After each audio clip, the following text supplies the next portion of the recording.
Here are the seven most common reasons that we stay stuck in the past. As someone who's spent a heck of a lot of time in the past, I know all these reasons way too well. So, number one, we can't deal with changes. Whenever something new happens, we just don't like it as human beings. New circumstances, new people, and something like a breakup or a divorce or a separation is a big change and we don't like it, so we stay stuck in the past.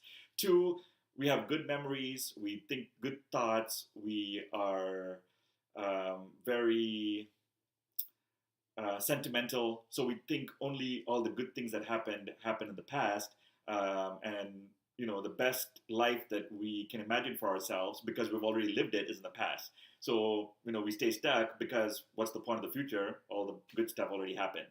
Three, this is something that we all do to stay stuck in the past: guilt, regret, and blame. You take 100% responsibility for everything that you did.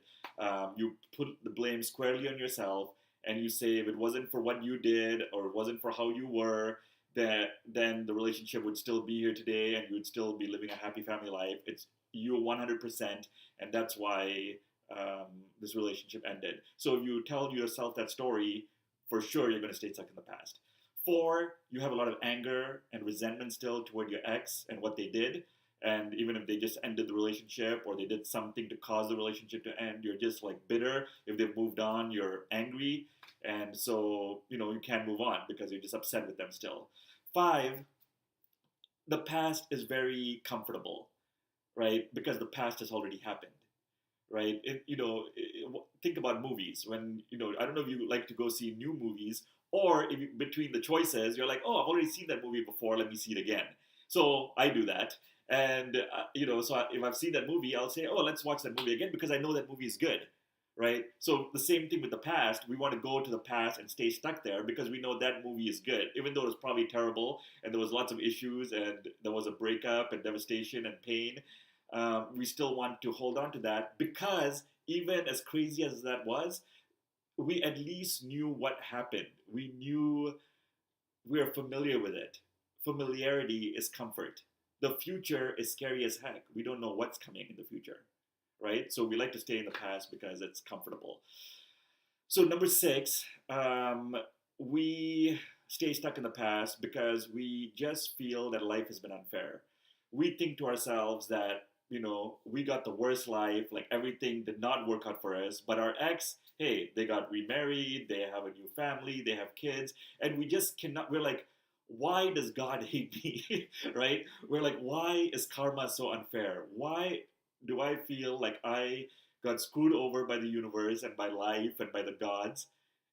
And my ex has this perfect life, perfect wife, perfect kids, perfect opportunities. Like their life ended up so good, and our lives are, did not. So we cannot accept that inequality, that unfairness, and so because of that, we tend to stay stuck in the past.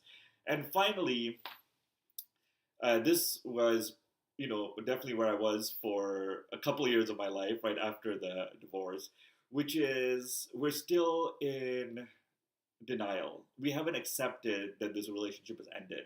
We're still resisting the facts that happened. We're like, we cannot like process that this actually happened and the relationship is over. We're just in a denial state, non-acceptance state, resistance state.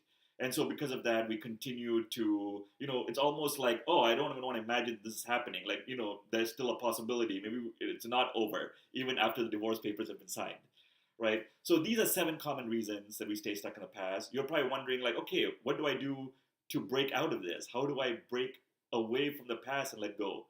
Glad that you asked. So I have a new book coming out. It's The Sacred Art of Letting Go.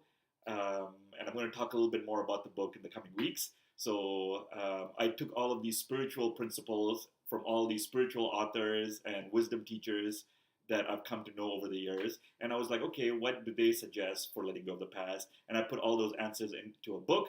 It's called The Sacred Art of Letting Go. So stay tuned.